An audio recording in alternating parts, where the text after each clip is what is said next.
va jouer le CVL sur des projets, quel rôle pourrait jouer le CVL. Et demain,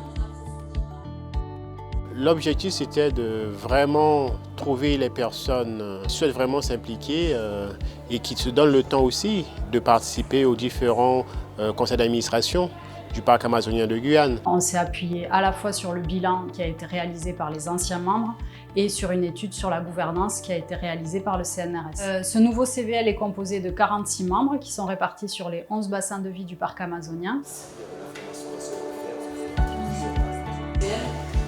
de renforcer le lien. Donc, 6 ans de mandat, ça peut paraître long, c'est pour ça qu'on a convenu de faire un point d'étape tous les 2 ans. Ceux qui veulent rester seront les bienvenus et on sera content que les membres puissent poursuivre.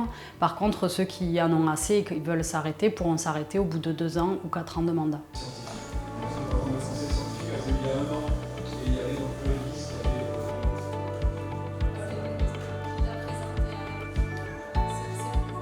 J'ai intégré le CVL pour donner un petit peu, pour donner des conseils justement au parc et de pouvoir discuter un peu, de connaître un peu plus le PAG profondément. Donc j'espère que les choses vont bouger un petit peu par rapport à ce qui va être dit à chaque fois qu'on va se rencontrer. J'attends qu'il y ait une transparence plus importante entre les actions du parc et la population. On ne dit pas qu'on va changer le monde, mais en tout cas, on espère apporter notre pierre à l'édifice également. J'attends beaucoup d'échanges et sortir aussi de parler des problèmes, vraiment des problèmes qui nous touchent, surtout la population. Je veux être plus près des informations, autant que personne active de ma communauté. J'ai intégré pour pouvoir apporter mon aide et mon savoir.